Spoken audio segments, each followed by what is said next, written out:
శివుడి ఆజ్ఞ లేనిదే చీమైనా కుట్టదనే విషయం మనందరికీ తెలిసిందే. ప్రకృతిలో దైవాజ్ఞ లేనిదే ఏమీ జరగదనే విషయం ఈ సామెత ద్వారా మనకు అర్థమవుతుంది. ముఖ్యంగా మహాశివరాత్రి పర్వదినం రోజు ఆ పరమేశ్వరుడి ఆజ్ఞ లేకుండా ఏదీ జరగదు. అందుకే శివరాత్రి రోజు పరమశివుడి అనుగ్రహం కోసం మనం ఉపవాసాలు, జాగరణాలు, రుద్రాభిషేకాలు చేస్తాం. అయితే ఈ పర్వదినం రోజు పూజ చేశామంటే చేశామనేట్లు కాకుండా కఠినమైన భక్తి శ్రద్ధలతో ఆచరిస్తే పరమేశ్వరుడి అనుగ్రహం కలుగుతుంది. సాక్షాత్తు ఆ పరమేశ్వరుడే మహాశివరాత్రి పూజా వ్రతం విశిష్టతను ఓ కథ రూపంలో పార్వతీదేవికి చెప్పారు. ఆ కథ ఏంటో ఇప్పుడు తెలుసుకుందాం. పూర్వం ఒక బోయవాడు ఉండేవాడు. వేట అతని వృత్తి. ప్రతిరోజు ఉదయాన్నే వేటకి వెళ్ళడం, సాయంత్రానికి ఏదో ఒక జంతువును చంపి తీసుకువచ్చి దానితో కుటుంబాన్ని పోషించుకోవటం, ఇదే అతడి దినచర్య. అయితే ప్రతిరోజులాగే ఒకరోజు ఉదయాన్నే వేటకి వెళ్ళాడు. సాయంత్రం చీకటి పడుతున్నా ఆ రోజు ఒక్క జంతువు దొరకలేదు. దాంతో ఎంతో నిరాశగా ఇంటి ముఖం పట్టాడు. ఇంటికి వస్తున్న క్రమంలో దారిలో అతడికి ఒక సరస్సు కనిపించింది. వెంటనే ఒక ఆలోచన వచ్చింది. రాత్రిపూట కదా, ఏదో ఒక జంతువు సరస్సు దగ్గరికి నీళ్లు తాగడానికి వచ్చి తీరుతుంది. దానిని వేటాడొచ్చని భావించి సరస్సు పక్కనే ఉన్న చెట్టెక్కి కూర్చున్నాడు.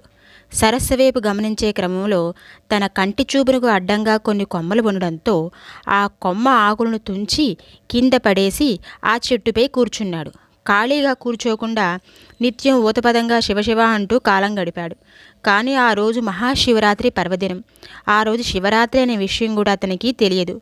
ఆ రోజు రాత్రి కొంత సమయం గడిచాక ఒక ఆడజింక నీళ్లు తాగడానికి సరస్సు వైపు వచ్చింది. వెంటనే బోయవాడ ఆ జింకకు బాణాన్ని ఎక్కుపెట్టాడు.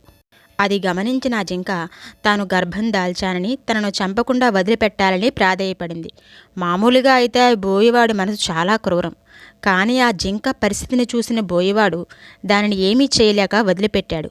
మళ్ళీ చెట్టెక్కి కూర్చున్నాడు. మరికొంత సమయం గడిచింది. అప్పుడు మరో ఆడజింక అడ్డుగా వచ్చింది. దానిని వేటాడదామనుకునే లోపు ఆ జింక కూడా మానవ భాషలో నేను నా భర్తను వెతుకుతూ కృషించిపోయి ఉన్నానని, బక్క చిక్కిన శరీరమాంసంతో మీ కుటుంబానికి ఆకలి తీరదు కాబట్టి విడిచిపెట్టమని కోరింది. అంతేకాకుండా మరికొంత సమయం వేచి చూడు, ఏ జంతువు రాకపోతే నేనే తిరిగి వస్తాను, అప్పుడు సంహరించు అని వేడుకుంది. అలా జింకను కూడా విడిచిపెట్టాడు. అలా మరికొంత సమయం గడిచేసరికి ఒక మగజింక అక్కడికి వచ్చింది. ఇదే సరైన సమయం అని భావించి ఆ మగజింకను బాణంతో సంహరించుదాం అనుకునే సమయానికి అది కూడా మాట్లాడుతూ రెండు ఆడజింకలు ఈ వైపు వచ్చాయా అని బోయవాడిని అడిగింది. అప్పుడు బోయవాడు అవును వచ్చాయి, తనకి ఈరోజు ఏ జంతువు దొరకకపోతే తామే వస్తామని కూడా చెప్పినట్లు మగజింకకు చెబుతాడు. అవునా, అయితే ఆ రెండు ఆడజింకలను ఒకసారి చూసి వస్తానని, ఆ తర్వాత నన్ను సంహరించమని చెప్పి వెళ్ళిపోయింది. ఇంతలో తెల్లవారుజామున సూర్యోదయం సమయం ఆసన్నమైంది. ఇక ఆ బోయవాడు వస్తామని మాటిచ్చి వెళ్ళిన మూడు జింకల కోసం ఆశగా ఎదురుచూస్తూ ఆ చెట్టు మీదనే కూర్చున్నాడు. ఇంతలో మరొక జింక దాని పిల్ల రావడం కనిపించింది. దీనిని సంహరిద్దామని విల్లెక్కు పెట్టగా ఆ జింక కూడా తన బిడ్డని ఇంటి దగ్గర విడిచిపెట్టి వస్తానని, అప్పటి వరకు ఆగాలని చెప్పేసి వెళ్ళింది. అలా మరికొంత సమయం గడిచేసరికి ఆ నాలుగు జింకలు బోయవాడికి ఇచ్చిన మాట ప్రకారం సత్యనిష్టతో అక్కడికి రావడమే కాదు, మొదట తనను చంపమంటే తనను చంపాలంటూ ప్రాధేయపడ్డాయి. ఆ సన్నివేశం కఠిన మనస్కుడైన బోయవాడి మనసులో ఆలోచన మొదలైంది, పరివర్తన తెచ్చింది. అయితే ఆ రాత్రంతా బోయవాడు కూర్చున్నది పవిత్రమైన మారేడు చెట్టు కావటం, అతడికి తెలియకుండానే శివశివ శివనామస్మరణ చేయటం, తన కంటికి ఎడ్డు వచ్చిన మారేడుదళాలను కోసి కింద పడవేయటం చేశాడు.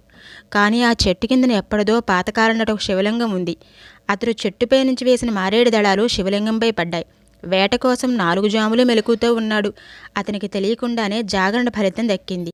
ఎంతో క్రూరాత్ముడైనప్పటికీ అతను చేసిన పుణ్యకార్యాల వల్ల అతడికి తెలియకుండానే మనసు నిర్మలమైంది. పైగా 4 జింకలు సత్యనిష్టతో తిరిగి రావడం అతని మనసుని పూర్తిగా మార్చివేసింది. అందులోని ఆ రోజు మహాశివరాత్రి. ఆ రోజు శివరాత్రి పర్వదినం అతనికి తెలిసినా తెలియకపోయినా అనుకోకుండా చేసిన పుణ్యకార్యాల వల్ల అతనిలో సత్ప్రవర్తన కలిగింది. అప్పటి నుంచి హింసను విడిచిపెట్టాడు. ఆ జింకలు సైతం సత్యనిష్టతో ఉండటంతో పరమేశ్వరుడి అనుగ్రహం వల్ల ఆకాశంలో మృగశిర నక్షత్రంగా మారాయి.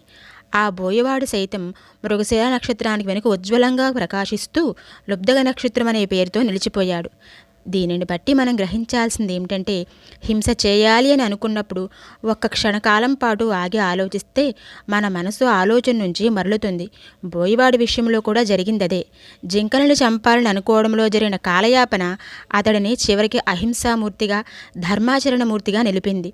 సత్యం, అహింసా మార్గాన్ని అనుసరించిన వారు స్థిరమైన కీర్తితో నిలిచిపోతారనే సందేశం ఈ శివరాత్రి కథలో మనకు లభిస్తుంది. ఓం నమః శివాయ. హర హర మహాదేవ. శంభో శంకర.